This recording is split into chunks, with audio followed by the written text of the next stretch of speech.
কংগ্ৰেছৰ মানুহবিলাকে কিয় অৰুণোদয় লৈ আছে, কংগ্ৰেছৰ মানুহবিলাকে কিয় বিনামূলীয়া চাউল লৈ আছে, আৰু এই কংগ্ৰেছৰ মানুহবিলাকে দালি নিমখ চেনি কিনিবৰ কাৰণে লাইনত থিয় হ'ব, নিশ্চিত হৈ থাকক। তাৰ মানে কংগ্ৰেছে লৈ থাকিব লাগে, আমি বিজেপি খিনিয়ে ল'ব নালাগে। কংগ্ৰেছৰ কথাটো হ'ল সেইটো, কিন্তু আমি কংগ্ৰেছকো দিছো, বিজেপিকো দিছো। আমি দুখীয়া আৰু ধনীৰ পাৰ্থক্য আমি বিচাৰ কৰা নাই।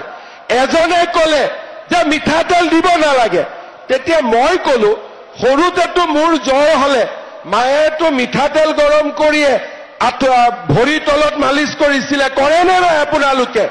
কৰে নে নাই? তাৰমানে কংগ্ৰেছে মাকৰ মৰমো বুজি নাপায়। সব বাচ্চাক যেতিয়া বাচ্চাৰ বেমাৰ হয় আপোনালোকে গৰম মিঠাতেলে বাচ্চাক মালিচ কৰে নে নকৰে? মোক আপোনালোকে কওক, কৰে নে নকৰে? এতিয়া কংগ্ৰেছে মিঠাতেলক লৈ মোক জোকায়। একদিন মিঠাতেল নোহোৱাকৈ দালিখন খাওকচোন, ইহঁতি একদিন মিঠাতেল নোহোৱাকৈ চব্জি এখন খাওকচোন। তাৰমানে মই এইটোৱে বুজিলো যে এই কংগ্ৰেছৰ মানুহবিলাকক তেওঁলোকৰ মাকে সৰুতে চিনি পাইছিল যে ই আগত গৈ কংগ্ৰেছে হ'ব, সেইকাৰণে তাৰ জ্বৰ উঠিলেও তাক তেলেদি কেতিয়াও মালিচ নকৰিছিলে। সিহঁতে আগতে মাকেতো চিনিয়ে পায়, মাকেতো কোন বাচ্চা কি হ'ব আগতে বুজি পায়। গতিকে মাকে বুজি পালে যে ই ডাঙৰ হয় ডাক্তৰ ইঞ্জিনিয়াৰ নহয়, ই ডাঙৰ হয় কংগ্ৰেছীয়ে হ'ব, সেইকাৰণে তেওঁলোকক কেতিয়াও মিঠাতেলেদি মালিচ কৰা নাছিলে। কিন্তু মই বুজি পাওঁ মিঠাতেলে হ'ল আটাইতকৈ মাক আৰু পুতেকৰ মাজত মমতাৰ আটাইতকৈ ডাঙৰ প্ৰতীকে হ'ল মিঠাতেল।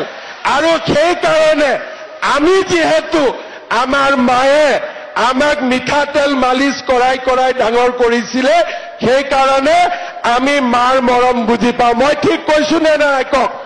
মই ঠিক কৈছো নে নাই কওক? এতিয়া আপোনালোকে কওক, চাউল কম দামত দিম, দালি কম দামত দিম, নিমখ কম দামত দিম, মিঠাতেলো কম দামত দিব লাগে নে নালাগে? লাগে নে নালাগে? কংগ্ৰেছীবিলাকক দেখিলে অলপ ডাঙৰ কৰি ক'ব, ঠিক আছে? ইহঁতক দেখিলে অলপ ডাঙৰ কৰি ক'ব, ইহঁতৰ চুইচবিলাকত নটটো লুজ হৈ